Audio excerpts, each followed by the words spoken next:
Welcome back to the channel and welcome back to another edition of the Spurs Chat podcast. In this edition, we'll be talking about Tottenham's fantastic win here in East London at the London Stadium. West Ham United 0, Tottenham Hotspur 3. Now, this is going to be a good show. I can feel it. Now, let us know how you are feeling right now as a Tottenham Hotspur fan. We are live on YouTube, on X and Facebook. Please do get involved. Let us know how you are feeling, especially about this win. Spurs are up to second in the Premier League table. That is now 3 wins in the Premier League out of Thomas Frank's first 4 games. Pape Matar Sarr putting Tottenham 1-0 up after 47 minutes, assisted by new signing, a debutant, Xavi Simons. The second goal scored by Lucas Bergvall in the 57th minute, assisted by captain Christian Romero. And the third goal, Mickey van der Ven scoring after 64 minutes, Lucas Bergvall getting the assist. As per normal, I've got 3 very special guests, but before we introduce them, let's go through the match facts and stats. Now, West Ham United had 35.6% of the ball. Tottenham had 64.4%. XG, West Ham 0.6 to Tottenham's 1.22. Shots, West Ham had 7 to Tottenham's 14. Shots on target, West Ham had 4 and Tottenham had 5. Total touches inside the opposition box, West Ham 11, Tottenham 37. Goalkeeper saves, West Ham 2, Spurs 4. Fouls committed, West Ham 8, Spurs 7. And corners, West Ham only with 2, Spurs with 13. Now let's introduce the guest today. We've got Craig Dearman back with us. Craig, how are you? Yeah, I'm all good, funnily enough. Yes, very happy today. What a lovely scene behind you as well, Chris. It's been difficult. I'm so sorry for actually recording a little bit late. The reception here in East London isn't that great. We've also got Ricky Norwood back with us, only a couple of miles away from where I am now. Rick, how are you? How you doing, brother? How are you doing? I am buzzing, mate. I am buzzing. Big 3-0 win against the Hammers, away from home, clean sheet, good performance. And for the crowd in the end to be singing West Ham get battered everywhere they go in their stadium. I mean, jubilant times. So a great 3 points, great 3 goals. Can't wait to get in with it with you and the gents and all you beautiful people around the world. Let's have it. Yeah, it's funny actually, in the away end when the Spurs fans were singing to the home supporters. It's a pity that not a lot of home supporters were actually in their seats. They had left the stadium by then, but we will get into this. Also back with us is channel regular Melvyn, all the way from Malta. Melvyn, how are you? Yeah, doing well, especially after, a really good win, 3rd clean sheet of the season. Really impressed. Really happy. Nice to see Tottenham in the top half of the table. After last season, it's finally excited to see Spurs, second place at the moment, but we'll see what happens throughout the weekend. But yeah, very happy with the performance, with the goals, and with Thomas Frank. Melvyn, there does seem to be a real sense of optimism as well. I know we're going to talk about a lot of what's happened off the pitch as well in the podcast, but as you've mentioned there, 3 clean sheets, 3 wins out of 4. Thomas Frank couldn't have asked for much more, really, could he? No, he's had a very good window. He inherited a pretty good squad, and we've been very fortunate with injuries that we've had a fairly fit squad, and we just have really good players. I was really impressed with how he handled the Matisse Tell situation. He started him, and I thought that was a good thing, even though he didn't have the strongest performance. I thought him starting Matisse Tell did probably good for his confidence, good for his relationship with the manager and the player. He didn't obviously have the strongest of games, one of the first starts of the season, but I think he will grow into the season. He's that type of player. Against Bournemouth, he could have scored a worldie, but I think he will grow into the role in his position, and he's quite an exciting player, but obviously we need to see more from him. Craig, let's kick the show off with you. Let's get your thoughts on today's 3-0 win, because there have been a couple of comments already saying that, it could have been a lot more. The Spurs fans were singing, "We want 4." When Mickey van der Ven scored our 3rd, a lot of people around me were certainly saying, God, this is going to be 4, this is going to be 5, this is going to be 6. You know, we were getting very excited, but a 3-0 win here, and it's the first time that we've actually scored or won by 3 or more clear goals in a Premier League game away at West Ham. But let's get your thoughts on today's match. Yeah, I thought exactly the same. I thought it was going to be a bit of a rout. I mean, I suppose it was in the end to a degree. Very comfortable in the end. I thought we started off quite slowly. Wouldn't say West Ham dominated, but or that I was worried at any point during the game, which is unusual for a game against West Ham. I'm usually on the edge of my seat, to be honest, but it didn't feel like that today. It felt like we was more or less in control most of the game. But as I say, the first 20 minutes was a bit more even. They had a couple of chances. But I think after the first 20 minutes or so, we grew into the game. Jabby definitely grew into the game. Started to influence it a bit more. And obviously, second half, we just ran away with it. The sending off definitely helped, but I think we would have got the job done anyway. It just shows how poor West Ham are actually at the moment. I think they're possibly going to go down this season, and you know, it seems funny to say, but Potter could be sacked before Christmas if this carries on, you know. But at the end of the day, we got the job done and it was professional. I think we could have got 4 or 5, but I think we've probably about 10 minutes to go, possibly even more, than the players knew the game was won. Substitutions were made and it just slowed the pace down, and we were knocking the ball around, just seeing the game out, which is good, because obviously I remember that game 3-0 up at our stadium. I think it was during COVID. It was Gareth Bale's season. He came back and he missed a glorious chance to take it to 4-0. And then, of course, we all know what happened. So you never can tell with Spurs, and even 80 minutes gone 3-0 up, you do worry. But I didn't today. I thought it was quite obvious that we were going to always win that game once we went 2-0 up, to be honest with you. So, yeah, very pleased with the overall performance. Would have liked to have seen us start a bit quicker, but, you know, it doesn't matter. We got 3 points in the bag. And, yeah, on to the Champions League now. And the ability today to rest some players, not only from the kickoff, essentially, like Bentancur and Colomboani didn't even get on, which is good. It bodes well for the midweek, but also taking players off and giving them a rest, like Mickey van der Ven. So that is just everything about today was almost perfect, I would say, leading into the Champions League game on Tuesday. Craig, I know we're getting to individual player performances, but I've just seen that Lucas Bergwijn has just been given the Player of the Match award. What did you make of him today?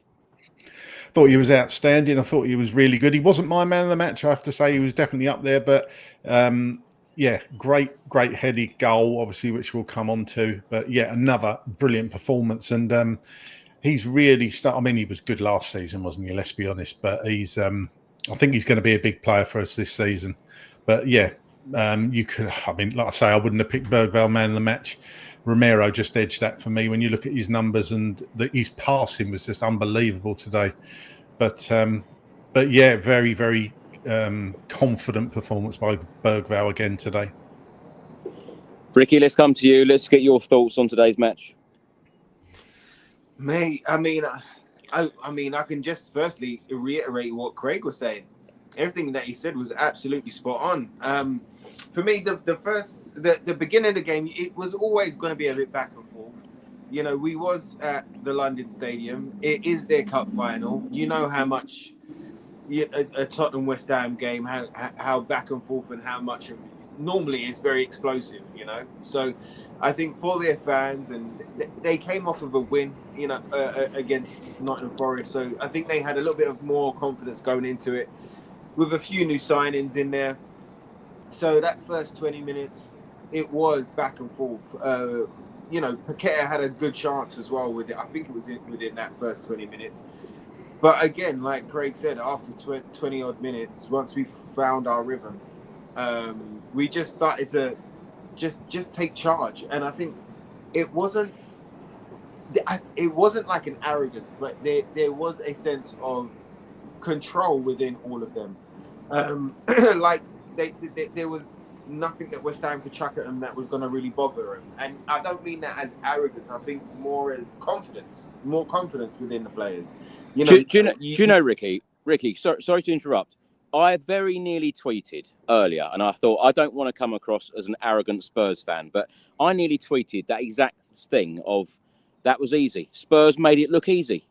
Yeah, yeah, absolutely, bro. And I think like even with someone like Jed Spence, who got his England, he's got his England cap during the week, and now he's in contention for being a part of that squad. I think even he came back with a little more kind of belief and a little more confidence in his play today.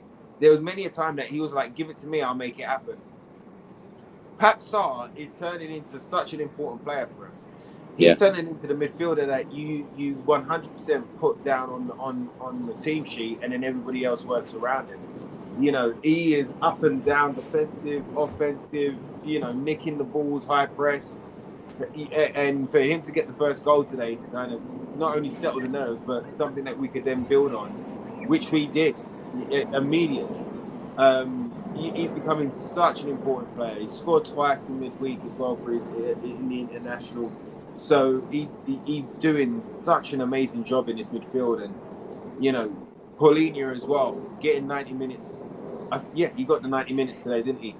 And him being able to just be calm. You know, there was many like challenge, but there was so much calmness and assurity, and like he knew just within his body shape how to defend or get that ball back and keep it moving, or to shield and stuff like that. So as a team, we started to just control it, and you could see with the amount of there you go. There's a tweet that Chris has just put up for those that are listening from Squawker, which says João Palhinha won more duels 10 and made more tackles 5 than any other player against West Ham. The player Spurs have been missing in recent seasons. And he's been the player that we've all been asking for in recent seasons. That's what happens when you go and get somebody for a specific job who's, you know, at the top end of that qualification.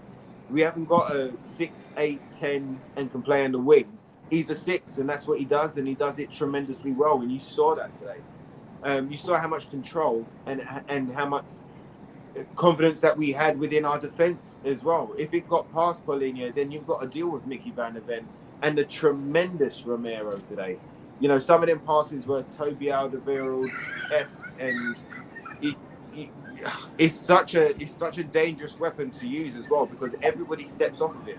How many times does he walk during the 90 minutes? You know, and just and people don't expect him to pull off passes like that. So there was so many good things happening. I thought Xavi again, you know, it was great to see him firstly in a Spurs shirt.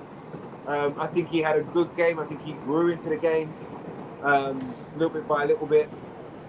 Had more influence in the second half. I want to see him in the 10. You could see that putting him out on the left-hand side, he kept drifting in, and then there were gaps there. There was a pass in the first half where he went to give it to Spence, but he wasn't there. And it was basically where Xavi should have been. And I think the more he's played in the 10 and there's a natural winger out there, I think we're going to see some magic coming from him. But it was a good first game for him. But what I really loved about today is that at the end of the first half, we were putting on the pressure. We was having corner after corner. And you could tell that if anyone was going to score, it's going to be Tottenham. But the way that they upped their intensity in the second half was tremendous, because that caught West Ham cold. West Ham had them 20 minutes, and you know, I don't know what Potter said to them at halftime, but I tell you what, it paled in comparison to what Thomas Frank said to the boys at halftime, because they just upped the tempo, upped the intensity. When, you know what, we've had enough now, let's go get this first goal, and they made it happen. And after that, we were in total control. The Romero goal, 100% goal for me. I know we'll break it down, but 100% goal for me. So it should have been 4-0 today, but a comfortable 3-0. And you know what? So comfortable that the crowd were allaying and they were singing the amount of passes that we had in that second half. You know, Kudus was showboating in the second half, and I think that was a little bit, instead of, I mean, you know, we all want more goals, but instead of doing that, they at least kind of rubbed it in their faces a little bit by being that controlled and by showboating and by going, look, man, we don't even really have to worry about you. So all in all, a really, really good game. West Ham have got a lot to worry about this season. They've got some good players that they brought in, but today they were pretty ineffective. They need the centre forward up there, and I don't know what's going to happen with them. But for us, fantastic, man. I'm buzzing, and I can't wait to speak about it more. You're absolutely right, Ricky. There was a lot of showboating, and when Brennan Johnson came on, which I know we'll get to, but obviously we've got the Johnson again, ole ole, and then the Spurs fans in the away end were singing West Ham are shit, ole ole, and that continued, and it was a funny moment. I feel like all of us Spurs fans have deserved this moment for a long time. Because you know what, that song is a West Ham song. They've chucked it at us. Tottenham get battered. Do you know what I mean? They sing their hearts out with that song. So for us to be able to sing it back to them after we've pretty much battered them and controlled them, and they had nothing to trouble us with at all, really, to chuck that song back at them, and on a banter flex, not in a hate flex. Yeah. I grew up in East London. There's many of West Ham friends. One of my brothers are West Ham, so there's plenty of banter there that goes back and forward, and that's where I'm at with it. They chuck it at us, but it was great to chuck it back to them in their own stadium after beating them 3-0. Melvyn, before we get your thoughts on today's game, Ricky, I just want to come back to you and talk about Romero and Van der Ven. How impressed were you with them today? Because what I really noticed being in the away end, Romero, I have never seen that guy talk so much to his teammates today. Of course, real leader, our captain, Mickey Van der Ven. I could name at least 3 sliding tackles, 3 really good moments in the game where he won very important tackles. But the aggression on Mickey Van der Ven's face every single time, he seemed to be a completely different player. Them two, I thought, today were absolutely excellent. Phenomenal. I feel, they're going to be close to being, our best centre-backs that we'll speak about in years to come, because they complement each other so well. There's many a time that Mickey's got the ball, he'll be running with the opposing attacker, and he's running at their pace. And when he decides to tackle, or when he decides he wants that ball, he puts on the afterburners, and suddenly he's in front of him, and suddenly you can't stop but concede that Mickey's going to take the ball off you. Romero, his intelligence is amazing, man. I think giving him the captain's armband has actually risen his level as well. He's signed a new contract.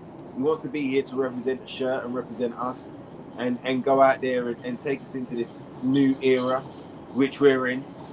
And you can see how much of he's just like, don't ever try and tell me that there's a report, Chris, that any club wants to come in and buy him for 60 mil, because you might have to put a 1 or a 2 in front of that 60. He is next level. His IQ is next level. I remember seeing a documentary on Ledley King, and Ledley King was talking about, obviously he couldn't train and stuff like that, but he worked on his IQ. He actually fooled himself into thinking that he didn't need to train because he had to, sort of thing. But that's a sidebar. But what he done in that time was study and being able to read a player so that he didn't have to run as much. And you see that in Romero. His IQ, there was a point where I think it was Somerville got past him for a second. And Romero took 2 steps and just took it off of him, and then turned, and then we was off on the counter again. So there's so much to his not only defensive play but our offensive play. He set up a goal today. He set up many a counter attacking chance as well. And like I say, people step off of him. People don't chase him down and try and force him into making a mistake. They step off of him, and to see that kind of quarterback eye for a pass and everything that he's bringing to the table. He was arguing with the ref about that the pretty much everything. Everything that didn't go our way today, especially in the first half. He was there and talking, so you can tell that his English is getting better. But he loves to lead, and he loves to win, and he loved a clean sheet. There was a point at the end. West Ham had an opportunity. I can't remember what it was, whether it was a corner or something. It was something, but it was right close to the end. I think it was 92, 93 minutes. And basically, we got it out. There was a sliding challenge. But if you heard, because there was nobody in the stadium at that point, you heard the roar from Romero. You heard him roaring, like, yeah, because he wants that clean sheet. So there's the full package coming there, and it's going to be an amazing season for Romero. As long as we keep him fit, and he's going to keep growing. And that partnership with him and Mickey is going to keep growing. Like I say, they counterbalance and they complement each other so well that if we can look after them, which we're doing. You saw Danzo coming on. We didn't need to take Mickey off for Danzo, but there's the rotation and the looking after aspect coming in. And if we can keep them fit for the season, my goodness, we're going to be a problem for a lot of teams out there. Melvyn, let's get your thoughts on today's win. Impressive, to be honest. I just really thought, I didn't expect that Frank would do this to us this quickly as a team. Our game management was excellent today. Reminded me of the Pochettino days, the way we pretty much slowed the game down in the end. Obviously, West Ham had a man sent off. Going back to Romero, I thought he was excellent today. My man of the match. Romero's, honestly, I think our best player. I've been saying he's world class for years. The way he is intelligent enough to slow the game down when we need to do a fast, sharp ball, to cut the lines, to break the lines when we need to. He's so intelligent, and his aggression, and he's unlucky with the goal. I as well obviously think that should have been given. In Postecoglou's first season, Romero, I think, had 6 or 7 league goals, which I expect with Frank's importance of the set pieces. I think Romero will probably get close to double digits. I don't see him. I see him scoring a few, 3, 4, 5, 6, potentially, 8, even 10 goals this season from set pieces. I think our front line isn't as sharp and together yet. It's clear by our 2 goals came from 2 defenders today. Sorry, 1 defender and Bergvall. Our front 3 hasn't really scored yet.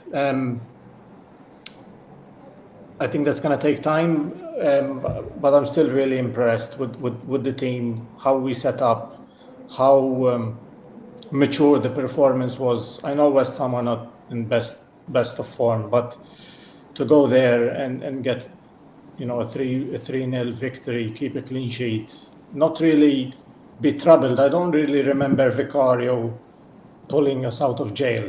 I didn't think any of you were going to mention Vicario today, because he practically wasn't there. He didn't really have to do much. I think he had, I don't know, maybe 4 shots. West Ham had 4 shots and saved them quite comfortably. I mean, the one Bowen shot that he had to give away a corner, that was it. The rest, I thought, his selection of the team, I was happy with. Constantly changing the lineup. He's not named the same 11 once, in succession. He's always made pretty much, the same back line, but he's always changed 1 or 2 players that honestly made a difference. Bar the Bournemouth performance, I think Frank has been, spotless. He's been perfect with his decision making and his team selection. Obviously, the players coming off the bench, I would have liked to see one of them try to get on the score sheet, try to make a bit of more of an effort, but the game was done, and really all they needed to do was not give the ball away, and really, really mature performance today. Obviously, keeps us, within, I think we're tied with Arsenal for points. It's still early days, but being within a couple of points off the top obviously makes the next game really, really exciting, because you think you win the next game and you're still chasing for that top spot. And now Frank has to manage Champions League, league, Champions League. It's going to be interesting to see how he does this. I think last season a massive mistake was not rotating enough, and that's where our injuries started to come up. I don't see us play Romero and Van de Ven every single game. We can't keep playing Pedro Porro every single game and Spence. We have to rotate these guys, rest them. I think Bentancur potentially was with the Champions League in mind. That's why he was rested. He wasn't dropped. But Bergvall coming in, I think, was excellent. And looking back from last season, most of us thought that Archie Gray was going to be, the really, really good signing. And of the two, it's Bergvall that's I think a bit clear of him at the moment. Not to disrespect Archie Gray, because I still think he's a great player. But to see his development in such a short time, one season, from an 18-year-old coming into the Premier League, and not really show, he's shown that he can handle the league, and the way he runs and presses the ball was outstanding today. The energy the kid has, and with Sarr and Paulinho complementing him and backing him, I felt when I saw him going to press the West Ham defenders, if this was under Ange Postecoglou, I would have been thinking get back and defend. But with Paulinho and Sarr behind him, I think I had confidence that the players were going to cover. Strangely enough, our positioning has been excellent. The players are I guess Frank's system is so intelligent, and we don't let gaps where last season we would have these moments of concentration would drop and players would find the opposition would find these gaps behind us, and it just doesn't seem like that's in us at the moment. I know it's early days, but it's what I've noticed and liked from Frank. I did wonder who it would be out of you three to mention Ange Postecoglou first on this podcast, and my guess was actually you, Melvyn. So let me ask you, how do you feel about Ange coming back to the Premier League? I'm happy to see him back, to be honest, because I get to see what could have happened if he stayed. In a sense, I'd like to see if he's capable of winning the Europa League again. Obviously, he's not at a club as big as Spurs, but Nottingham Forest are a pretty big club. They are a respectable club, and he's got a good crop of players there. And it'll be interesting to see what he does. And obviously, when we play them, what will the fans do? Will they chant his name? Will they clap him? Obviously, I think they would, because we're Spurs fans tend to be a respectable club. I mean, we still cheer Berbatov these days because even though he left us, but we still tend to be a fairly good set of fans. And obviously, there won't be any hard feelings with Ange. I think they'll be a bit annoyed if he comes to our ground and beats us, but no, it's good for the Premier League. And I think finally I get to see what other fans felt when they used to watch us and not be really the Spurs were a really hard watch last season because games would be open, it'd be entertaining end to end. But for us, it was really difficult to watch them. But I guess if it's another team, I wouldn't really care. I would just really want an entertaining match. And he suffered the first defeat against Arsenal today, so not really a good start. I was hoping he would pull it out of the bag today, but it just didn't happen. Yep, right. We've heard from you guys on what you think of today's performance. Let's now hear from Spurs boss Thomas Frank. Thomas, well done. I mean, that was a convincing derby victory here at West Ham. Yes, it was a very good win. I also thought we performed very well in big spells of the game. I think the first 15-20 was evenish, but after that I think we got more hold of the game, and I think we ended very strongly that first half, dominating, producing chances, opportunities, cross it, very, very just waiting for that goal to come. It didn't come. Second half, you feel it. Can the momentum change? But we just kept going. The boys did very well. Scored a very good goal from Pape, a well-drilled corner. Second goal is maybe even better. Fantastic ball from Romero to Lucas. Really, really good. And then we just kept going. So a clear and a well-deserved win. It's interesting you said about the first half, how we sort of got on top of the game. I checked the stats at half time. West Ham made 27 clearances in the first half. Okay. That's a lot. That's a lot. But also, I'm big on trying to produce crosses because I think it's so difficult to defend. And especially if the rest defending right up there, so we can win again and then we choose another one. And then over time, you will hopefully eventually crack and open. So that bit succeeded today. So many bits in it we could talk about. Well, let's just pick out a few that the fans will be very interested. Like Xavi's first game, you saw the influence he had, especially in the first half. He was just probing away, trying to make things happen. I mean, he's going to get better and better, right? Yeah, I think it was a promising debut. I like what I saw from him. I think he took initiative on the ball. Something happened when he took it. He looked forward. He played forward. Fantastic assist. So pleased with that. That was promising. And then you look at Pap, scores that goal. I mean, I just spoke to him about it. It's madness with everything that's going on from these corners in the first half.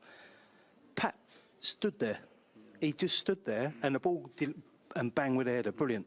Fantastic header, a fantastic ball from Xavi Simons, and I think Pape is he's been very good this season. Very, very impressed with him. He's just going from strength to strength, so he needs to keep going. And Lucas, I mean, the technical ability of that header, by the way, but he looked like he was a player you were just going to let him push, let him get at this West Ham back line, almost like a free roll. How did you see his whole game? I think he played very well. I really like his energy, his enthusiasm. He's just like part of driving the team. There's so much more to come from him because he also sometimes needs to, because he's young, okay, when do I play a little bit slower? When do I play a little bit quicker? When do I get to these positions? But now the energy, the pressing, running in behind, a fantastic goal. Very impressed with him. And Champions League next? Yeah, we're looking forward to it. It's going to be very exciting. As I say, 24 hours, and we go again. So 24 hours where we can celebrate a bit. I think, you never take for granted you win. Even want to win a lot because it hurts so much when you lose. So I have a big win today. Tomorrow morning, I'll be very focused and looking forward to the next 2 days, and I'm looking forward to Tuesday. Craig, let's come to you on Thomas Frank's comments there about today's game. And I also want to ask you how impressed you've been since Thomas Frank has come through the door. Yeah, I'll cover the last question first. As I've said, I wasn't not convinced by him when we hired him, but he wouldn't have been my first choice. But he's very quickly won me round. I do like the way he carries himself, the answers he gives, the way he doesn't get too excited or too down about anything. I think that's very important in a manager. We're only 4 games in. It's a great start, but he's not getting carried away by any stretch at all.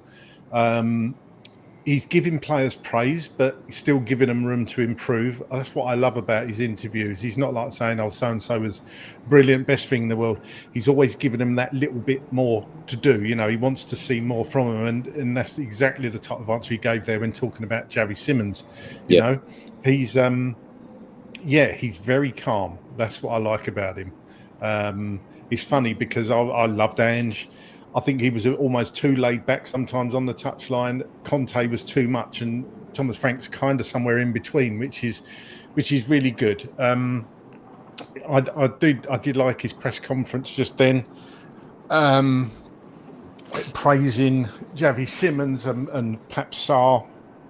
Really good to see that he's actually giving the younger players some game time as well. Like Sarr, I think this is going to be not necessarily a breakthrough season because he's been with us for a few seasons now, but I think Sarr's going to have a massive season. I think Bergval's going to have a huge season. He must be absolutely drooling at the prospect of working with these players now and hopefully keeping them all fit. This sort of younger squad, when you look at the ages of this squad, and it kind of came through in that interview and other interviews that you can just tell. I know Archie Gray hasn't had much game time, but Archie Gray's in there. This is such a young squad now, but a sprinkling of experience like with Paulinia today. I thought he was very good today. Most people perhaps wouldn't have even noticed he was on the pitch. I know that's not a disrespectful or bad thing, but that's a good thing in my opinion. But when you watch Match of the Day tonight, watch Paulinia.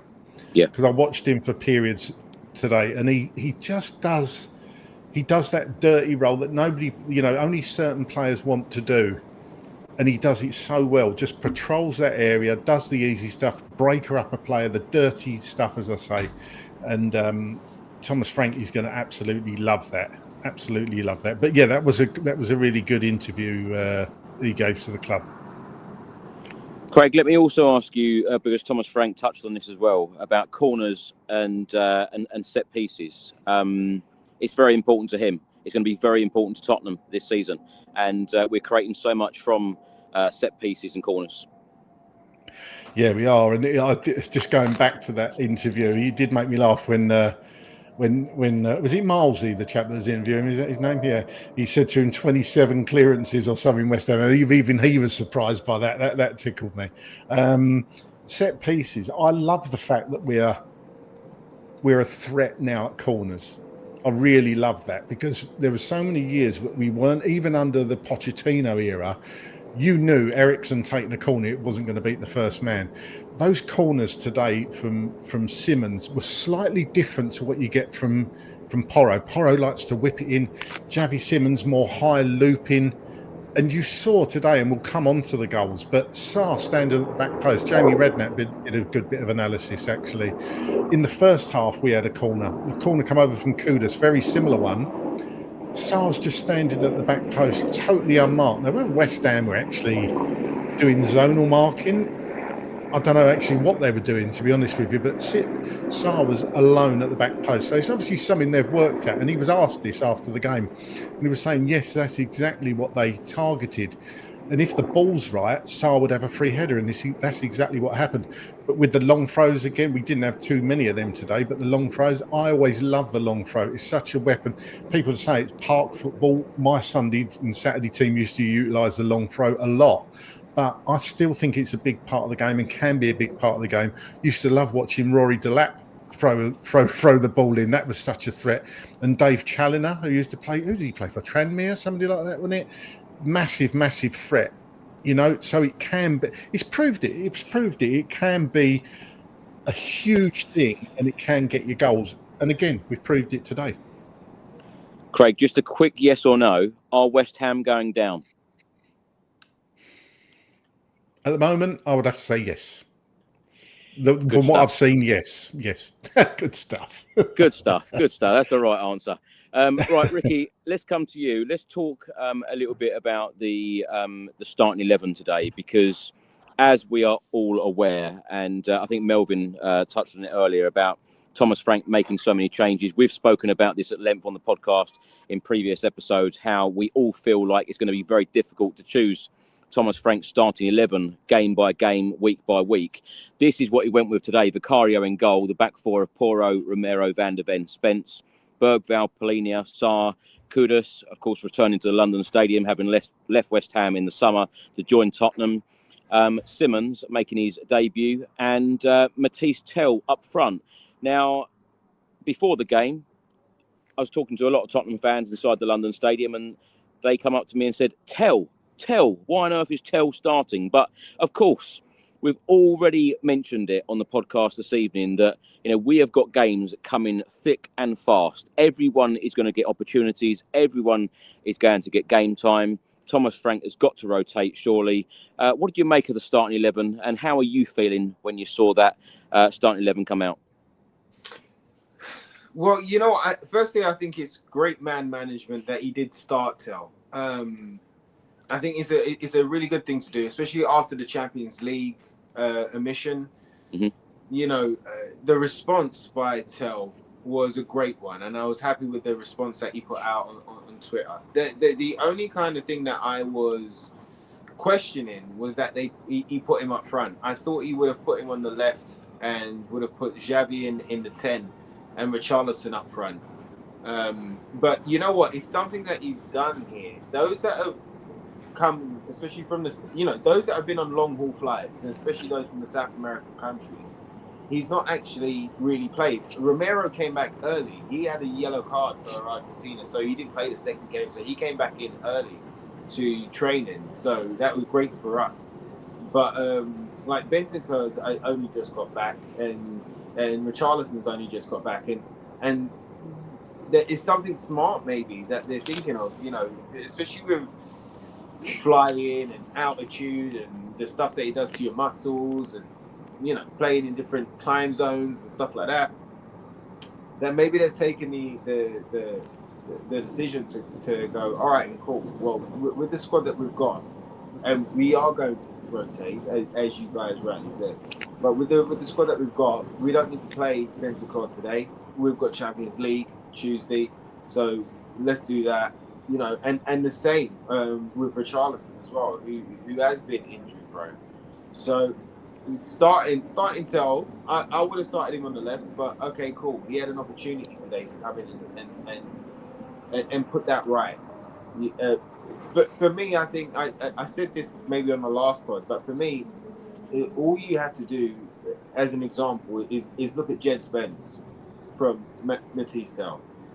Yes, he's had a bit of abuse, but when we talk about his performances and the in and out of the squad, and like where's his best position, and certain questions being answered. Well, you look at Jed's trajectory over his whole time, really, but especially last season, who was omitted from the Europa League squad, and forced his way into that squad, but come January. So there's an opportunity there for Tel to take these league games, take these rotations, take these opportunities, and show what he's about, and really go out there and make things happen. He's still a very young player. Rick, don't you think Tel? Sorry, mate, to interrupt. Don't you think that Tel, though, he's not a centre forward, or even if he is a centre forward, I just don't think he's quite ready yet to do that job, because he just doesn't seem right to me. Surely, though, Craig, he has to give players like Tel the opportunity to prove themselves in a certain position, because Frank alluded to this in the last couple of press conferences as well, that he is still learning a lot about this squad, learning a lot about the players. It's funny, isn't it? Because when Sky Germany said, he is not a winger, he is a striker.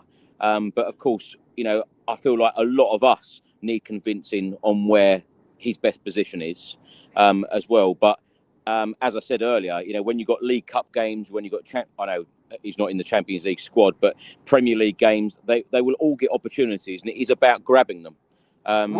Sorry, Rick. Let's go back to you. No. But on all of those things, he is going to be in the Premier League squad, and we are going to need him in the Premier League.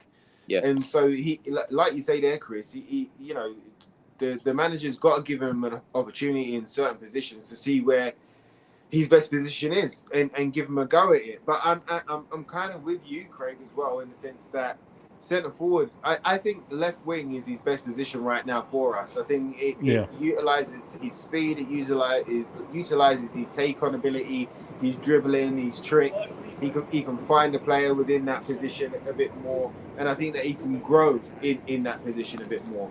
I think right now, especially in Frank's system, physicality as a centre forward is massive, and we've seen how good that tactic alone works. Like at PSG and like at Man City, all of our games really.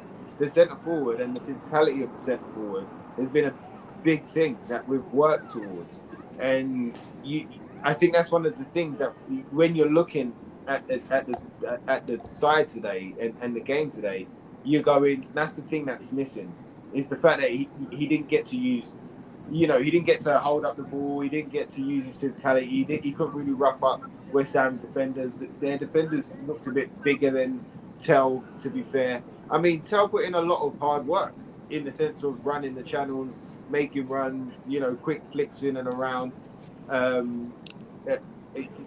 He done some good things, but he didn't put a stamper down to say that, all right, I'm going to be your number 9. Yeah. But was he injured today? He's got to kind of try him out in these positions and get him to grow into the game. And the reason that I say it was good management is that because again, it's like after all of the trials and tribulations that Matisse has had, and plus with the manager saying in the press conference he hasn't really got to know Matisse on the field yet, so he's got to give him those opportunities. But it pulled off today, gents. You know, the fact that we didn't have to start Richarlison today, you know, that's a plus for us. The fact that he's going to be a bit more sharper and ready for Champions League, that's a plus for us. The fact that we won this game 3-0 with Matisse up front. In the first half, we didn't really do as much as we would like, but in the second half came on a bit more and then played out on the wing for 10 minutes. I think that's a massive plus for us. This is what the squad is. This is what rotation is.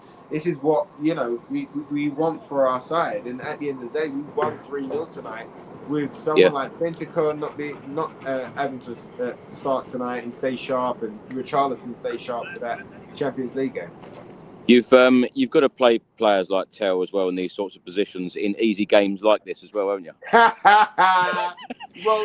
But that's it. But if you look at it, it's like Mel was saying earlier about like we haven't really we've made changes in every lineup, and we've made changes within different formations, and we are really utilizing the tools in our toolbox right now for different jobs, and to make sure different jobs happen.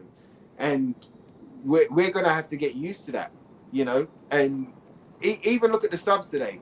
He made those subs. He made 5 subs to make sure that they got some minutes, you know, so that they can get up to the speed for when we need them. And we're going to need them. We're going to need them all. It's about, like we've always said, gents, all of you, we've been on and we've said this before, but like we've always said, all we want for those that are coming onto the pitch or for those that get rotated in a League Cup game is to take your opportunity, grab your chance, put the pressure on the manager to start you the next game, make the fans shout your name at 60 minutes when you're not playing to get you onto that field and to get you playing. Like, grab your opportunity. And at Tottenham right now, these young ones have got a great opportunity. There's a massive opportunity for all of them. First and foremost, there's a gap left side, right? So nobody knows who's going to be playing left wing right now. There's an opportunity there for Tell, for Odegaard, for Johnson. For you know, we're going to be playing. We want to play Xavi in the 10. You know, there's competition on the right hand side. There's competition in midfield right now. We're not just running players into the ground or playing Archie Gray in 18 different positions to try and cover a bit of space. And not only that, with all of these players coming together, there's a perfect culmination now of young, middle, and experienced. You know, we've got those middle ones going into experience. We've got the experienced ones there, and we've got the young ones that are bringing their youth and exuberance and their kind of improvisation and their tenacity to make some magic happen as well. So there's a great blend right now. And like Melvyn said earlier about us, it's not really clicking up front yet. It's coming. It's coming. We're getting there. And if we can say that right now, we're winning 3-0. You know, what is it? 3 clean sheets out of 4. I mean, come on. Like, we're building from the base up, and it's exciting times ahead. We know we've got some good players there. Yeah, I've always said as well, Ricky, that it's great for a manager to have so many different players in different positions, and plus, you know, he's got a number of versatile players. And I get Craig's point about Tell being, you know, centre forward today, but we will see him in a number of different positions as well. So, you know, certain games you need to test out certain players, and the more Thomas Frank gets to know these players, I feel like it's going to only be a much better thing for us. I should have mentioned as well the subs today: Kinski, Davis, Danso, Bentancur, Udogie, Richarlison, Odegaard, Johnson, and Cowlin Mawani. Melvyn, before I come to you on the starting 11, let's hear now from Xavi Simons, who made his first start and made his debut in a Tottenham Hotspur shirt this afternoon. Xavi, well done. What a great way to start your Spurs career. Yeah, really happy with the win especially, and cannot be better, yeah. Tell me about this performance, because we just seem to get better and better. Yeah, obviously for me it's my first week here, coming into a new team, trying to adapt as quick as possible, the system, the way they play, and especially the way they find each other. So yeah, what I said, trying to fit that, and I think went really good, and obviously things can go better. We saw you in the first half, especially just coming in off the left, probing away. Did you feel that as long as we kept doing that, we'd get there in the end? Yeah, that was the clear message of the coach in the half time. We were trying to dominate and create chances. Obviously, they have good quality as well. And in the second half, trying to start as good as possible, and that's how it went. So really happy about it. And how do you feel now? I mean, you've played your first game in the Premier League. You've played your first game for Spurs. I mean, I say, what a great start to your career. Yeah, no, I'm really happy to everything started right now. I'm trying to bring my football into the team, trying to help the team with goals, assists, and to win things. So that's the most important thing. And Champions League next? Yeah, Champions League next. So now recover good and we go for the next game. Melvyn, let me ask you about the starting 11 as well, and let's get your reaction to Xavi Simons' comments there about making his debut against West Ham in our 3-0 win. What did you make of his performance?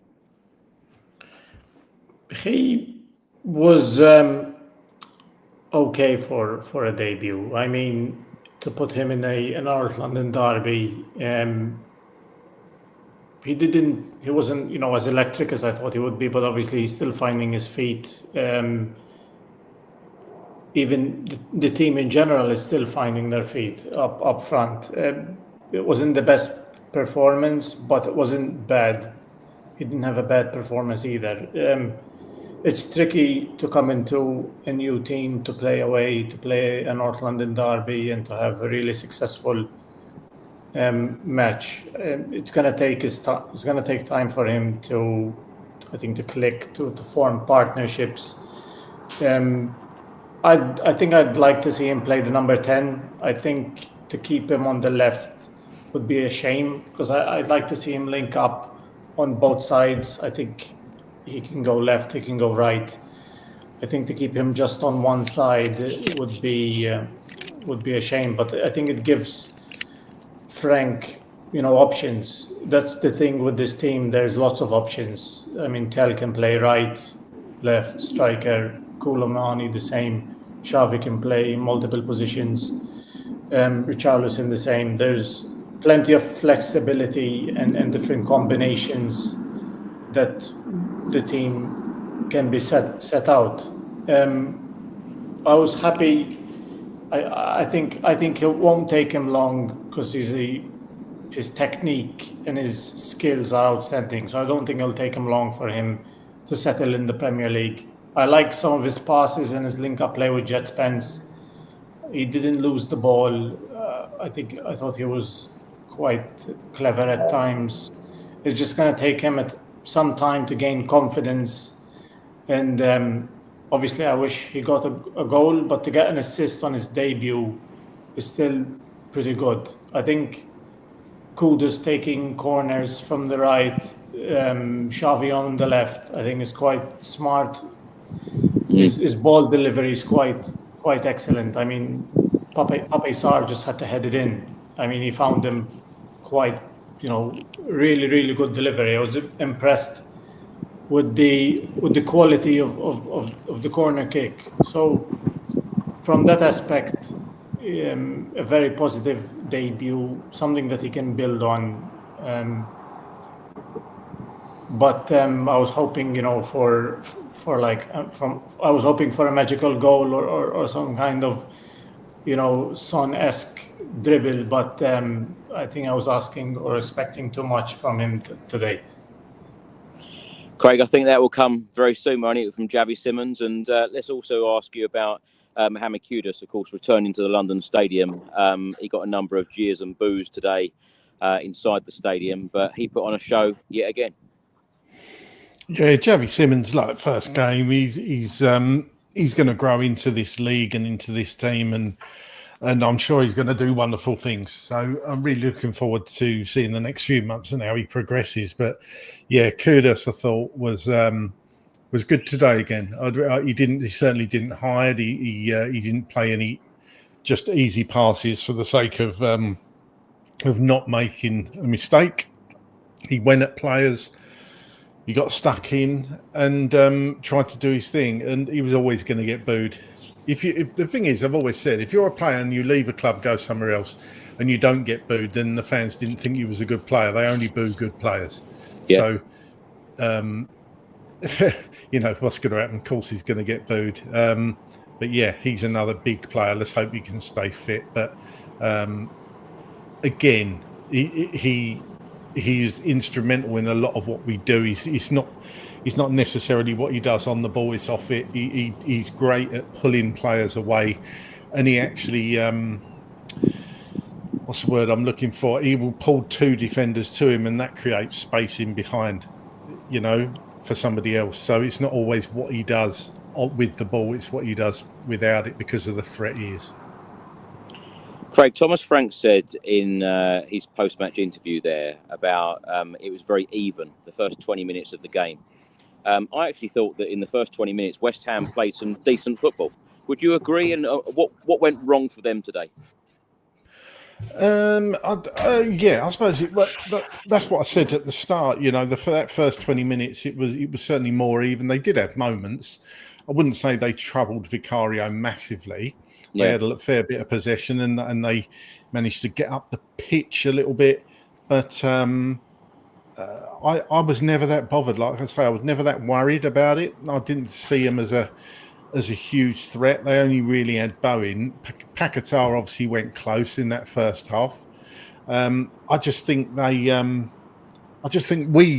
was us playing better rather than them playing worse. I think we just grew into the game. We weren't particularly good in the first 20 minutes. That's all I would say. I don't think it was West Ham dropped off. I just think we got better. I know, I think it was Melvyn that said earlier he didn't expect us to talk about Vicario today, but I just want to pick out one moment. After 10 minutes, his pass to Mohamed Kudus was absolutely brilliant. We haven't really seen a lot of this from Vicario. What do you make of it, Craig? It's a superb ball up. Oh, yeah. I mean, it just shows he's capable of doing it, right? It just shows he has got that in the locker. So... And we didn't really see much of that under Ange, did we? Because it was all play at the back, whereas that's what you noticed today. Weren't afraid to go that little bit longer, whether that's from Vicario or from the defence, clearing your lines. It wasn't just aimless balls up the pitch either. That one especially, So it's really good to see that we've got different ways of playing. I mean, there was a couple of occasions where we played out from the back. But we don't do it just for the sake of doing it, and that's why we've got to do it all the time. That's what I'm getting at. That's what I like to see, that it's situation dependent. That's what it seems more measured and more planned. Ricky, let's come to you. After 18 minutes, it looked like Romero had put Spurs 1-0 up. Of course, everyone inside the stadium in the away end was celebrating. It then was chalked off for a foul committed by Mickey van der Ven. And on the board here inside the stadium, it says the referee's call of no goal was checked and confirmed by VAR, with it deemed that Mickey van der Ven pushed Walker-Peters in the back and impacted his ability to play the ball. Now, a number of pundits, even our midfielder, out injured at the moment, James Maddison, really criticised referees, criticised VAR. What did you make of it? 100%, mate. 100%. It was a goal all day long. They actually, I saw it at the time, but they actually slowed it down, and you could see that it was Mateus Fernandes. So there was a little back and forth with Mickey, and then basically Fernandes runs after him, and he pushes Van der Ven. Van der Ven goes into Walker-Peters. Walker-Peters then goes over. So really and truly, it wasn't even Mickey's fault. So, there was a couple of decisions today. The only positives that I can say is that most of these decisions today happened quite quickly. So they kept the game going and flowing. That's true. Yeah. Luckily, it didn't cost us. But it should have been 100%. It should have been 1-0. And Romero's goal. it was a very soft goal for them to not give. And I mean, it was very unjust. You know, I just want to say one thing on Kudus as well. You know, there was a game plan for Kudus today from West Ham. They didn't want him to score at all. And he had a massive battle with, what was that? They've got a new left back called Diouf, I think it is, who looks like a strong, big dude. But he was up for that fight, you know. And at the same time, you know, I think for about 60-odd minutes, he played well, but he played with a little bit of respect. You know, he didn't really start taking liberties, but he played with respect for the majority of it. But then I think at one point he was just like, all right, cool. I think it was once they went down to 10 men that he was like, all right, cool, let's have some fun. And then he just started having fun. But you could see how much he wanted to score with that chance right at the end, because he could have left it for Paulinho, but he wanted it. Like, he wanted to score that goal. So, yeah, there was it was a great performance from Kudus as well. I just wanted to say that about him. Melvyn, do you want to give your thoughts on the disallowed goal? Because it did seem pretty soft, and it does seem like you see these sorts of incidents every game. What have you made of the refereeing and officiating so far this season?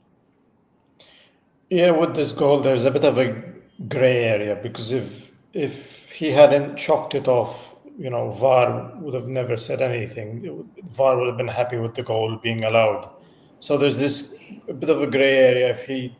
If he disallows the goal, VAR won't tell him he made a mistake, and vice versa. So I think it's down to referees. You see referees that have their personal opinion where it's a foul, and maybe if we had a different referee, he would have been happy with the action and given Romero the goal. But I have a friend of mine who's a referee, and I speak to him about these things, and he says different referees will have different takes of these things. They'll have different opinions. Some referees will be happy with the action and say, you know, football is a physical sport. Players are going to grab onto each other. So he's quite happy to let that goal stand.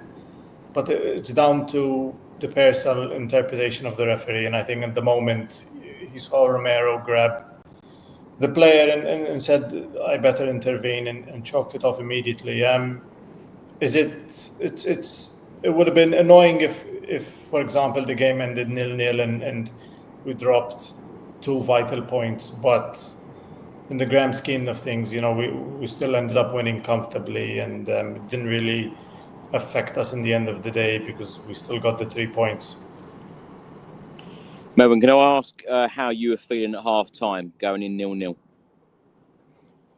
I was a bit concerned because I thought hopefully Frank will address this. I was curious to see if he would do a half-time substitution, but he doesn't seem to like to do half-time substitutions. I think he's quite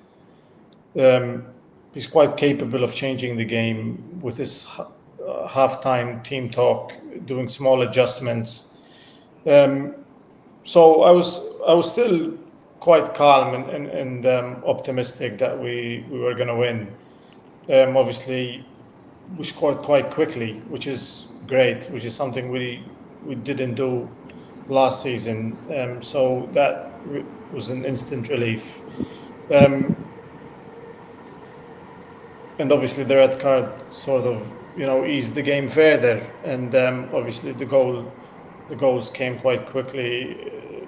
The second goal came quite quickly after the red card. So I wasn't stressed. I wasn't concerned. I was, quietly optimistic and confident that we were going to win. Craig, let's come to you. As Melvyn mentioned there, it took just a couple of minutes after the restart for Sarr to put Spurs 1-0 up. What did you make of the goal? Because, Sarr has been outstanding. Since Thomas Frank has walked through the door, he has been outstanding. You know, his all-round play, but now adding goal scoring, to, what he does on a regular basis now. Yeah, it's quite incredible, isn't it? It goes back to what I was saying. I think he's really grown into this team over the last season or so, and He's going to be a big player for us this season without a doubt. But this goal, superb delivery. Yeah. But like I say, you can't. It doesn't. That picture doesn't really do it justice. He had so much room at the back post. Nobody marking him, and it was just the simplest header in many ways. Because when you're unchallenged, you've got all the time in the world. You can see there the amount of West Ham, they are marking zonally. You can see that. I'm not actually sure that they're doing it very well. It was just an easy goal. He probably thought in the first half. I think we've all been in those positions where you've been at those that have played. If you've been at a corner and you've got nobody marking, you think, "Oh God, come on, somebody have a look. I'm totally unmarked here." And then the ball doesn't come to you, and you think, "Oh, the next time, surely they're going to pick me up," and they don't. They did exactly the same thing. That wasn't even looked at by West Ham. So that is just such poor defending, just to leave somebody totally unmarked at the back post there. And it was a great cross, great finish, and a great way to start the second half. Let me say here, 5 of the 9 goals that West Ham have conceded in the Premier League this season have come from corners. Ricky, how impressed have you been with our deliveries inside the box? Because, when you look at today, Javi Simmons on one side, you've got Mohamed Kudus putting in balls on the other side. I've said this a lot. Imagine having Harry Kane now in this team when you've got players like that. I know some people will say, don't keep going on about Harry Kane, but when you've got a striker, Dominic Solanke, of course, has still got to return. He must be licking his lips thinking, if I'm going to get deliveries like that, game in, game out, week in, week out, he's going to score a hatful. I mean, how things change, huh? How things change. It was only a season or so, 2 seasons ago, that corners were our Achilles heel. Now it's West Ham's. Now it's the other teams. Now, the thing that used to hurt us so much is now a strength and a weapon of ours. How times change. And credit to Thomas and the coaching staff. They've really got an organised bunch there. They all know their jobs and they all know what to bring to the table. A bit like Craig, I wasn't too convinced. But then again, if I'm not convinced about a manager, it normally means he's going to do well. There's so many managers that I've wanted to bring in and they've ended up not doing well, not only at Tottenham, but in other places. Ten Hag for one, but everyone that I've ever gone, I'm not too sure about him. Pochettino, I wasn't too sure about. Thomas Frank, I wasn't too sure about. Ange, I wasn't too sure about when he first came in. It seems to be like they end up doing well. So, looking at Frank, you can see massive differences. Yeah, look, in times with Ange Ball, there were amazing games and there were amazing moments. There were some great 90 minutes in there where it was super exciting and the goals were flowing and the players were expressing themselves and, there was a lot of that. But to see us utilize every moment within the game to secure a win is quite shockingly surprising for us. To utilize a throw-in and use that as a weapon for us to disrupt the opposition defense. Like Craig was saying there, it's been so long that we thought it was going to be Maddison to end up helping with the deliveries, the free kicks and the corners, because we've always had a problem with it in them. Even last year, so corners were a problem in Ange's first season. So last year there was a bit of adaptation, but there was also a bit of adaptation on our set pieces last year. Some were taking short, so there was some in-swingers, some out-swingers. They was trying other things, but I've never seen this amount of organisation, and I've never seen us use this as a weapon, as a threat, as something that the opposition can be scared of, and not do it in the way of, them lot down the road and be hella boring football, but just playing to a set play. We're not playing to a set play. We're using the set plays as a weapon, while still playing our football. So it's super exciting to see, but you can see the differences. And like I said about as well earlier about their confidence, with winning that trophy last year, that's given them a massive boost. It really has. You can see it in their shoulders almost.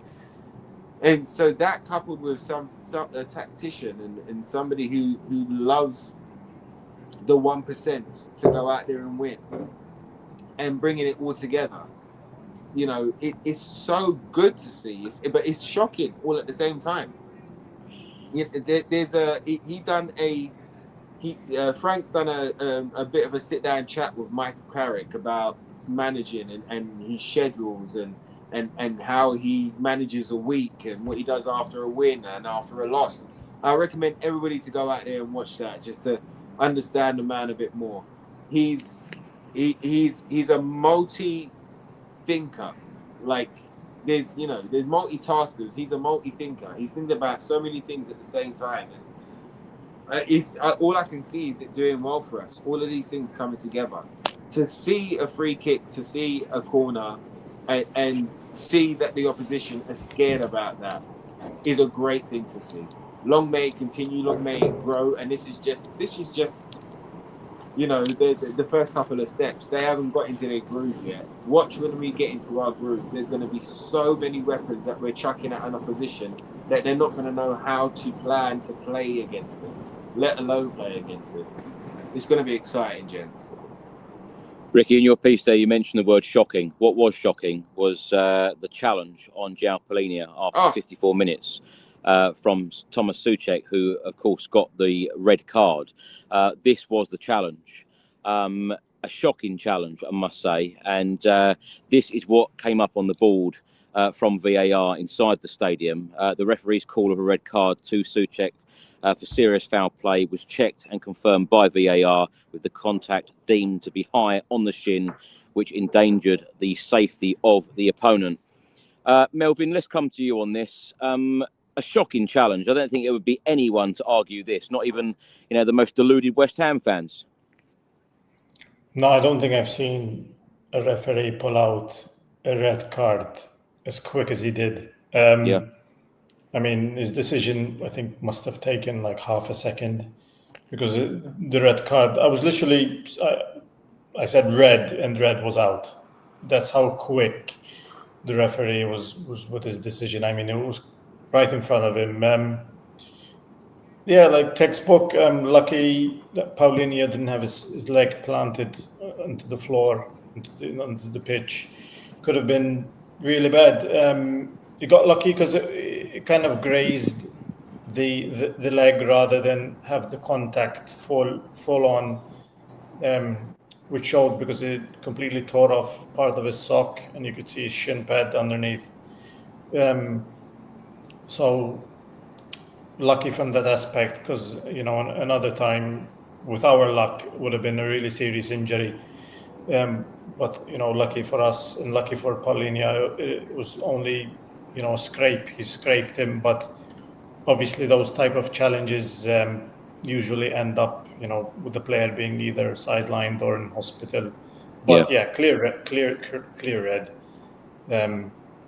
obviously, and it changed the game because at 1-0 it makes it extremely difficult for West Ham to come back, and made it a lot more comfortable for us to get the next goal, which we did immediately after that. Yeah. Well, let's move on to that, Melvyn. Let's stay with you. Just 3 minutes later, that's all it took, 3 minutes. Souček went off.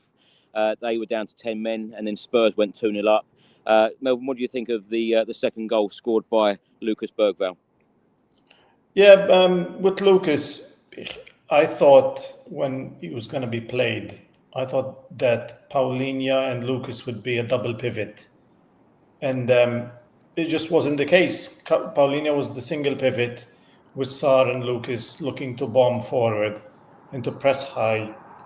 And credit to him, because Romero saw him and Lucas was pointing for the ball. And it takes real courage and confidence to go up.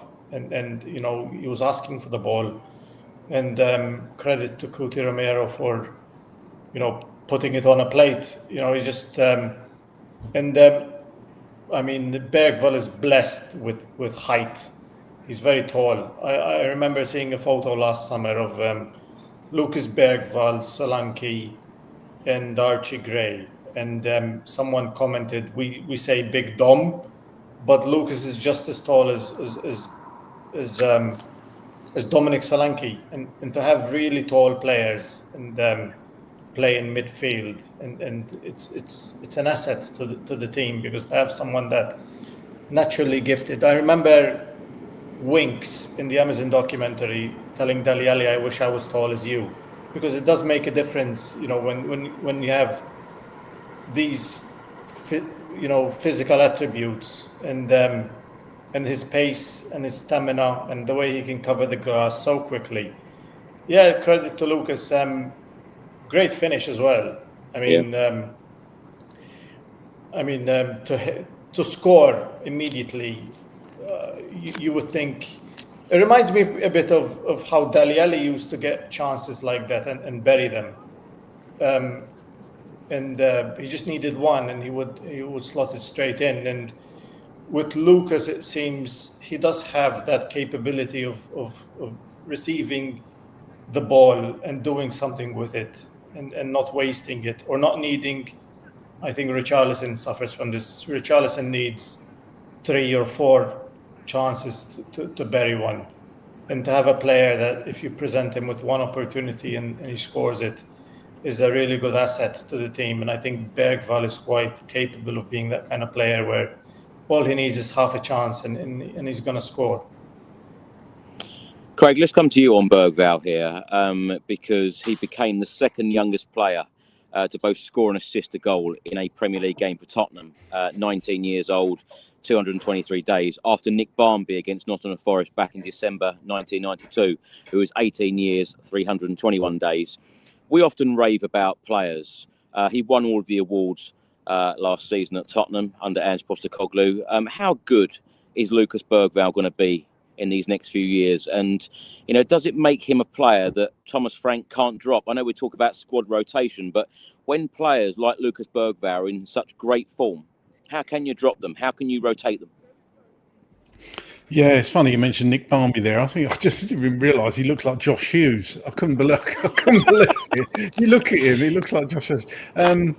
Yeah, I think Bergvall is going to be important. Like I said before, he's going to be a huge player for Tottenham over the next few years. And in my opinion, when he's 22, 23, you could be looking at a player that's worth £100 million at least. I think he's going to be that good. When you think about the clubs that were looking at him, I think Barcelona was one of them.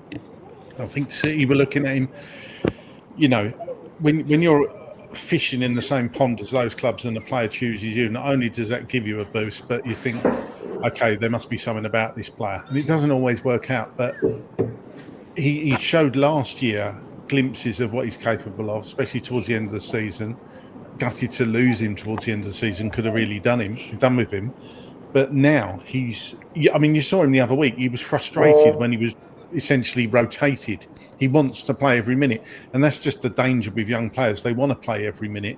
But I think with Lucas Bergvall, he's gonna have to be rotated, because you can overplay these players, and he'll learn that. He'll know that, but he'll want to play every minute. But he can't play every minute, because it doesn't keep you fresh. You can't be playing 2 games a week. Somebody would say 19, 20 years old, you should be able to. And yes, you can. But can you play at your absolute peak every single minute of every game if you're playing them? And the answer is no. So he's going to have to be rotated. But what a player he is already, and what a player he's going to be in a few years' time. Definitely. He's fast becoming one of my favourite players in this Tottenham squad. Ricky, let's come to you. Let's talk about Tottenham's third goal of the day, Mickey van der Ven. What a finish this was from our centre-back. I mean, it just crowned it all off, didn't it, really? And it was also a great assist. A fluky assist, but a great assist from Bergvall. Really good play by the boys again. In control, pops it around, wasn't afraid of them whatsoever. Like Craig was saying earlier about players being drawn to you. Players all drew to I think it was Bergvall, and they just all came away and left that space open for Mickey van der Ven to drill it in. I mean, Mickey, what a phenomenal player. Today, really and truly, we had Romero score, we've had Mickey score. Yeah. You know, like Papsar scored. Yeah, and who was the last one? I can't remember now. And Mickey, sorry, I done it in the wrong order. But yeah, I mean, it's looking really good, man. And Mickey loves to score. He done it last season. It's not a one-off for him. So for him to get there and love it, you saw how much it meant to him, and you saw how much he loves doing it. It's in its infancy. The partnership. Yes, they've gone through it. Yes, we've won. You know. But it's still in its infancy. You know how many games that Romero and Mickey played last season. It was very few because of those horrendous injuries. But the more they play together, the more they understand, the more confidence that they get in their bodies. It's amazing, man. It's amazing. Mickey's a fantastic player, all-round player, and he had an interview as well on Tottenham TV, Tottenham Hotspur TV. And he spoke about the reason that he has the number 37, and he spoke about his journey, and that's another one I encourage everybody to kind of go out there and watch. He's a phenomenal player. We're really lucky to have him. He's a cheat code, really. The lightning quick, rapid pace is just the cherry on the cake with him, because he's all-round play, his determination, his will to continue to learn. And, you know, to make a mistake, but then go, all right, and cool, what can I take from that? Tremendous. It's all you want in a player. And he loves being here. He loves being at Tottenham. He loves representing. You can see it. You can absolutely. And he loves playing with Romero beside him. We've got a really good centre-back partnership there. And Mickey, man, he just crowned it off with a clean sheet and a goal. Well done. Let's have it. As we mentioned earlier, Thomas Frank used all 5 subs in today's game. After 71 minutes, Spence and Javi Simmons going off, Richarlison, Udogie coming on, and then 10 minutes from time, a treble sub, Johnson, Danso, Odobert all coming on, and Tel, Bergvall and Van der Ven all going off. Now, I've got 3 final questions for all 3 of you. Ricky, I'm going to start with you. Number 1 is, what have you made of the departure of Daniel Levy after over 24 years as club chairman? The second one is, what do you think will happen next? Because the Lewis family, 2 of the Lewis family were actually in attendance today, alongside Vinay Venkatesham as well at the London Stadium to watch Tottenham's win against West Ham. What do you feel that will change in the future? Are you confident that things will dramatically change? And the third one, of course, we will be hearing that Champions League music on Tuesday. How do you think Spurs will get on Tuesday, and what changes do you think Thomas Frank will make? I know there's a lot there. Feel free to give me a fairly short answer if you like. And you came to me first. I can't believe that. Everybody knows that. As soon as you do that, you put the curse on me, man. Here we go. 20-minute rant. No, I'm only joking. So Daniel Levy, I mean, look, you've got to thank him for what he's done, from where he's taken the club, from what he's built, the training ground, the stadium, the fact that we're self-sufficient. You know, people might cuss the concerts and stuff, but, you know, that's allowed us to play in the market alongside the bigger clubs, the clubs that have got massive investment. We just needed to spend it now. I think his reputation has preceded him now. I think he's taken the club as far as he can take him. Like a manager can take a club forward, can take the same set of players and move them forward. I think it was time for somebody else to take the reins and take us forward. We've seen so many things with Daniel. There's many good things, but we've seen a couple of the transfers, especially, and certain deals that didn't happen. And I think, like I say, his reputation preceded him now, and we needed a different voice, we needed a different name, and we needed a different direction going forward. Now, what will change with the Lewis family being involved? Well, they've got to put their money where their mouth is, and they've got to act and not just speak. So we will be holding their words, you know, not against them, but we're going to be holding them to account. Where you know, they've made certain statements now that they're not going to be selling. that they want to see this club compete, and they want to see us playing and getting the right players and you know, being in and amongst the winner's circle, being in and amongst the elite. That's where they want to be now. So if you're going to do that, then let's see. It was weird seeing the new lineup and not seeing Daniel Levy's face. I got to admit, for the first time first time I've seen that. It was weird not seeing him there. But yeah, look, this is a new era. And if the Lewis family have come in and have said, you know what, we want to do things differently, so, well, then let's see it. Let's see it. They've already promised an extra, I say promised, it's said, is in the papers and whatnot, that between 90 and 100 mil, they want to make sure is there to be used in January. Now, the kind of the Tottenham fans that we are, that we've heard certain stories before. I remember a 50 million being put in there for us to use at any time, and I don't think we ever used that 50 million that we put in the bank to use, that the family put in supposedly.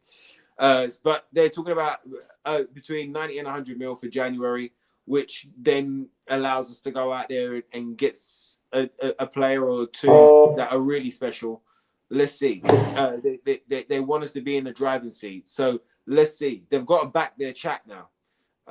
They've got to back their chat. And so we can only give them the opportunity. We can only give them the chance. They have shaken up the board. They have gotten rid of a lot of people, including Daniel Levy, who I never thought would ever leave this club. I say leave. He's still a part of it. We know the details. You've explained it many a time, Chris. But, you know, he's not the one in charge no more.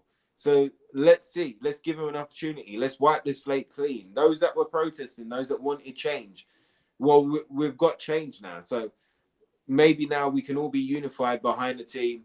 And I know we were anyway, but, you know, just get rid of that. We don't need no negativity anymore. We can just put all our energy into the positivity and lifting our beautiful team and keep them kind of marching towards glory. Let's keep doing that now, because change has come. So let's give them an opportunity to back their chat. Let's see what happens. And on the Champions League, I can't wait to hear the music. I can't wait to be back into European competition. Come on, you Spurs. We're back. We're playing on a Tuesday. Woo! And we're going in with that special badge on the sleeve. Europa League winners, man. And yeah, I cannot wait for it. I think there will be changes. I think Bentancur is probably going to come in. I think Richarlison will come in. I think Xavi will play in the 10. I think we will have probably Johnson out on the left. Kudus will start. I think it'll be the same back line. Come on! Love that music. Come on. Yeah, so I think we'll change it up a little bit, but not too much. But I think it will all be about the subs that then come on again. I just can't wait for it.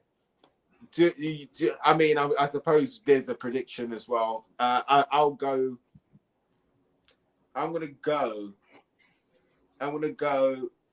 3-1. And by the way, I was correct on today's one as well. I said 3-0 whenever, and I got it today. And I said it with Darren as well today. I was like 3-0 sunshine. So I got today's.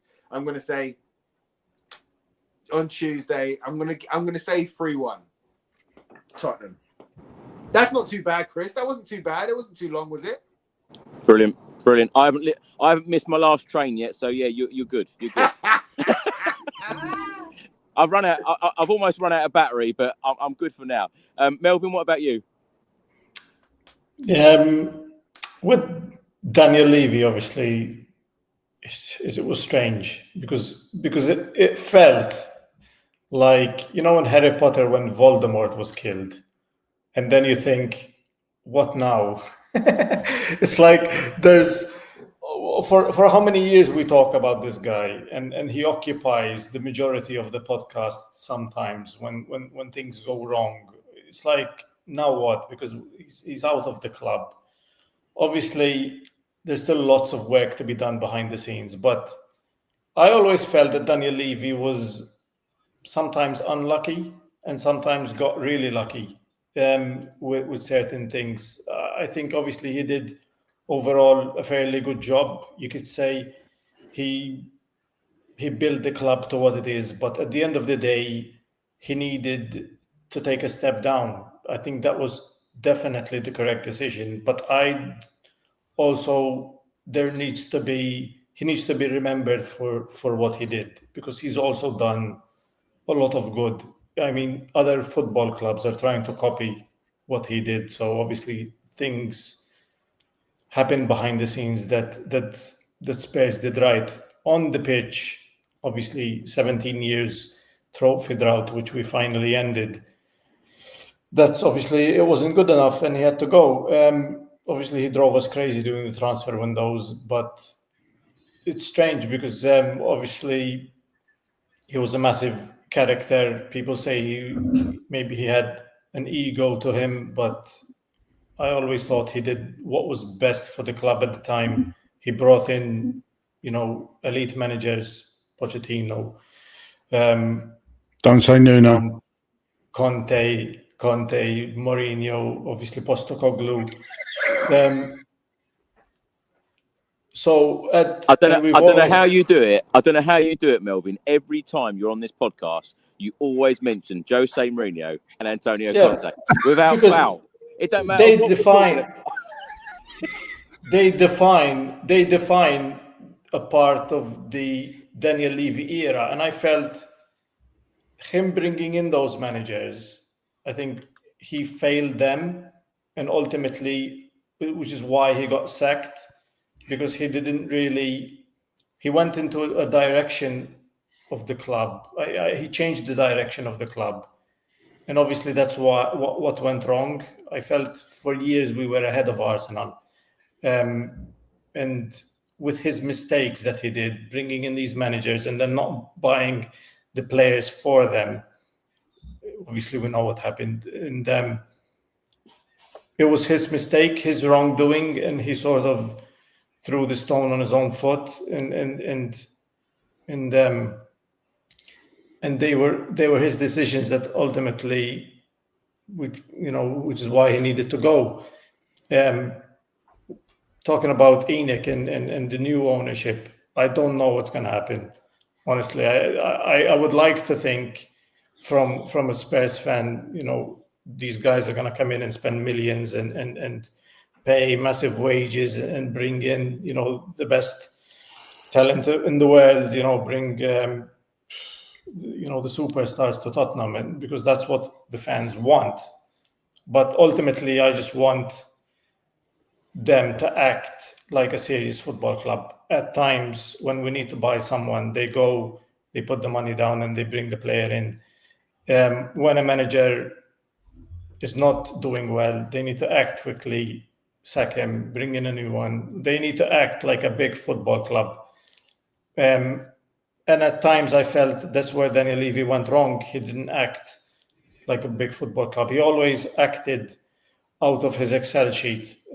He was ultimately an accountant, a glorified accountant. That's why we always topped the charts for profitability and sustainability and revenue this and profit here.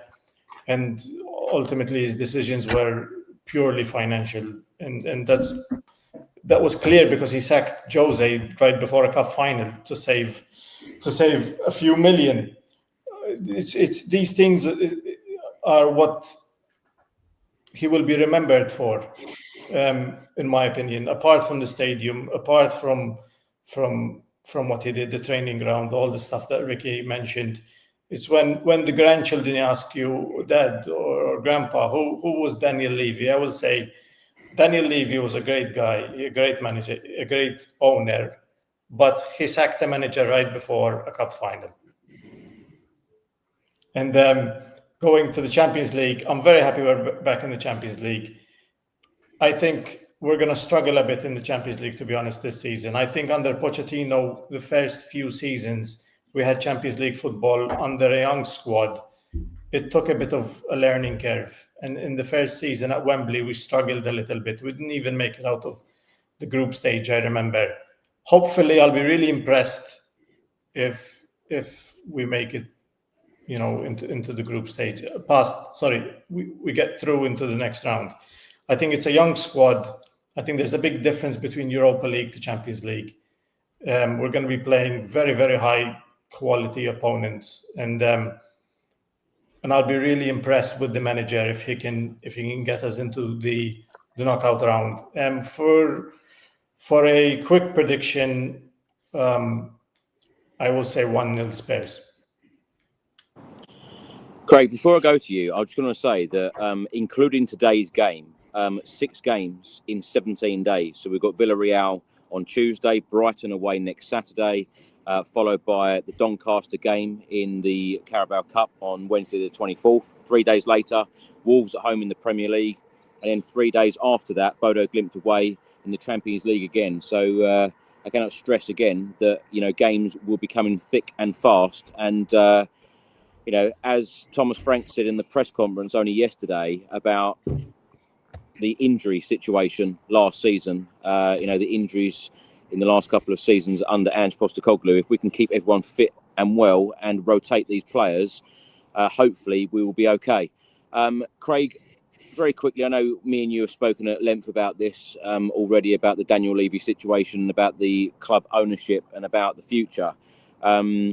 It's going to be nice hearing that Champions League music again, isn't it, on Tuesday? And how important is it that we get off to a winning start, being our first group stage game is at home? Yeah, it's going to be great to hear that music. I've said before that I think the home games are the key for us proceeding in the tournament. Win our home games, you're nearly there, almost guaranteed. 12 points. So, yeah, a win on Tuesday is paramount, I would say, and I think they're going to rotate a little bit. Wouldn't be surprised to see Udogie come in for Spence. I think Paulinho keeps his place. I think Bentancur comes in there. Now, who do you replace out of Sarr and Bergvall? That's the thing. It seems tough, doesn't it? But that's what the squad's all about. I think Richarlison will come back in for Tell. Javi will probably be in the 10 and Johnson on the left. And then Kudus on the right. So it's pretty much as you were, apart from those few changes, in my opinion. But as I say, we've got to get off to a strong start. It's not the easiest start, but it's not what could be a really hard start in the Champions League. So home start against Villarreal, it's a winnable game, isn't it? So I'm going to go 2-1 Tottenham. Just coming on to Daniel Levy very quickly. I think we covered this off in the show we did when he left. A great businessman, as we've said many times, built the stadium, not with his own hands, of course, but oversaw the building of the new stadium, the training ground. He's done a hell of a lot of good. He got a fair bit wrong as well. It does seem strange that he was asked to step down now, because he's been running the club, you would think, at the Lewis family's behest. Like, they've told him and they were happy with him for 25 years. What's changed? Have they just suddenly decided to go down a different path and think enough is enough? Who knows? Nobody really knows what's going on behind the scenes. All we know is that Daniel Levy's now stepped down. The rumours about ENIC putting in £100 million, from what I've heard, that could be essentially a payday loan. It's essentially money that they were going to borrow from future television rights, from what I've heard. So it's not necessarily ENIC at this point putting in their own money, but that remains to be seen whether they will do. Are they going to put their money where their mouth is? So the jury's still out for me on that. I think they're rich enough owners to be able to do that and put their own money in, but history tells us they haven't over the years. Yes, they pumped in that 150 million, which we only drew down 100 million of. So what's happened to that other 50 million, as Rick said, I think it was. So the jury's still out, but let's see how that goes. January is not too far away.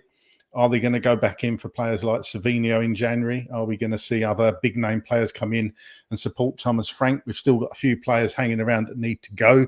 We've got the likes of Bissouma that never got his move. So is he going to move on in January? As far as we know, he's going to. He's not going to be moving this window, that's for sure. So we'll see. But yeah, big changes behind the scenes at the club, and hopefully on the pitch as well. And hopefully we can push on and be lovely to win 2 trophies in 2 seasons, wouldn't it?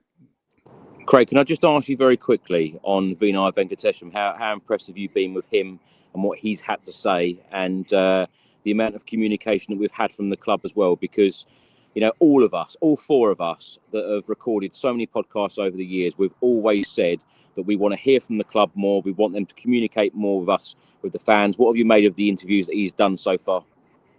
Yeah, they've been good. I mean, he's a really good public speaker, obviously very comfortable in front of the camera and the microphone. But I want to see more of it. We all want to see more of it. We want to see more openness and honesty, and rather than scripted stuff. That interview he did was good after Levy left, but you can tell it's scripted, you know, and a lot of these things, most of these things are. I mean, come on, they're not going to put out something where he's asked dodgy questions he doesn't know the answers to. I get that totally, but he has impressed me so far. I'd love to see him come out more, perhaps even once a month, and do this sort of thing. They've got all the social media platforms to do that on. So you just want to see it progress, you know, just want to see it progress. I even wouldn't mind hearing from the new non-exec chairman, to be honest with you, Peter Charrington. That would be nice to hear from him, but apparently he's not the type of guy that goes in front of the camera either. So, you know, each their own, but I guess that's what Vinay Venkatesham is there for, as the CEO, to do that sort of thing. So yeah, we'll see, yeah. but it's a good start for him, definitely. Yeah. Can I just say as well, on Villarreal, they were unbeaten in La Liga up until today, and they lost 2-0 away to Atletico Madrid. So in La Liga, they have played 4, they have won 2, drawn 1, and now lost 1. So it should be an interesting game on Tuesday. Ricky, thank you so much for joining me again. Thanks so much for your time. Tell us where we can find you, what you're up to at the moment, and most importantly, you and Darren have started a new podcast. Tell us all about it. Where can people find you, and how can people subscribe? Oh, bro, thank you. Yes. Okay, let's start there. Well, listen. Yeah, myself and Darren Hart started a little show called Tea Talk and Tottenham, where we look back on the last 2 weeks of whatever's happened in Tottenham's world, and just try and give a balanced view of a couple of jokes chucked in there. And it's just 2 mates sitting on the sofa chatting back and forth. We've done this for years, so we just thought, all right, why not? Why not? So we've had some dramas. We're learning about this YouTube world. There's been many a drama so far. Recently, just to deal with the uploads, there's a new episode waiting to be uploaded right now, but we've had so many dramas with the laptop and the upload times and stuff like that. So we're getting there. We're finding our feet. You can find us at Tea Talk and Tottenham, all one word, on YouTube. You can find us at Tea Talk and Tottenham on Insta, and at TT Tottenham on Twitter, aka X. So come along, please. Like, subscribe, and all of that jazz. We're getting there little bit by little bit. But yeah, you guys know where you can find me. I'll be with the gents after Champions League, and you can find me on at Ricky J Norwood on X, official Ricky Norwood on Instagram, and you can find me on Cameo now as well. So if you've got any celebrations, any well wishes, if you want any acting advice, if you want any Tottenham shouts outs, I've already done one as well. I've already done a Tottenham shout out. So that was fun as well. So, yeah, you need anything, you let me know, man. You can find me on Cameo, and we can get those out. And then as well, exciting times ahead. We're getting to the point where I'm about to find out when the dates are for filming the new horror film that I'm going to be in. So it'll be called Aladdin, the Monkey's Paw. I'll give you all of the info once it's all done and dusted, but we're like that close right now. So yeah, exciting times ahead, man. Exciting times ahead. But I can't wait to be on with all of you beautiful people on Tuesday night after the Champions League, and see all of you beautiful people around the world that like, subscribe, and follow all of us lot on this crazy roller coaster that is Tottenham Hotspur, man. Love to you all. Love to you all. Ricky, thank you so much, and best of luck with everything that you're doing right now. Thanks, Melvyn, where can people find you? And I understand that James Black is coming back to Malta to sing. Yeah, I'm happy to announce our to say James will be coming for the Leeds game, which will be on October 4th. He will be coming to Malta. If you can give us a follow, Malta Spurs _official 1981 on Instagram. We're a small group of guys trying to grow the page, grow the following. And yeah, we've received good feedback from quite a few fans, a few international fans coming. You know, luckily they're going to be in Malta, going to come to the club in the heart of Valletta, and hopefully, you know, it'll be nice to get the fans together, have a beer, and watch the game together, and hopefully we celebrate a couple of goals, couple of victories. Hopefully we will still be, you know, within first, second, or third, fighting for that top spot. And yeah, if you can give us a follow, that would be great. We're trying to increase the following at Malta Spurs on Instagram. Thank you. Yeah, well, best of luck with all of that, Melvyn. James is a great guy, great singer, but trust is an issue when it comes to glass doors. So just do not get into anywhere with glass doors with James Black. Craig, thank you so much. Where can people find you? Yeah, no problem, at Dearman9 on X, if you want to give me a follow. I still think Melvyn and James are the same person. You never see them in the same room at the same time. A bit like a Superman thing, you know. I don't know. Melvyn is very relaxed, and James is like 100% all day long. Yeah, that is true. But yeah, that's very true. Very true. But yeah, no, good to talk tonight. Good chat. Good win for Tottenham. And like Ricky, I'll be back after the Villarreal game. Hopefully talking about another win. That'd be nice, wouldn't it, on match day 1? And I just had to look up, so somebody mentioned it in the comments. It's actually on Amazon Prime on Tuesday, so that's good news for most people. So that's I do like their commentary as well. I do like Ali McCoist. Hopefully Ali McCoist is on there because he's very good. I'll tell you what, as you mentioned there, Craig, it's been a great chat this evening. Thank you so much for coming on, you, Ricky, and Melvyn this evening. And thanks to everybody who has contributed, sending in comments and questions, etc. Your support is always really appreciated. And thanks for listening to us this evening. And yeah, it's so much easier when we win and win comfortably, especially against rivals like this at West Ham. So it's been a good evening. Let's hope that this can continue under Thomas Frank, and this winning can continue. And let's hope that we're talking about a win on Tuesday evening in the Champions League. I, for one, cannot wait to hear that Champions League music back at the Tottenham Hotspur Stadium. It seems like it has been a very, very long time. Craig, Ricky, Melvyn, thank you so much. Stay safe and well, everyone. Have a great weekend. And until the next one, come on, you Spurs. Come on!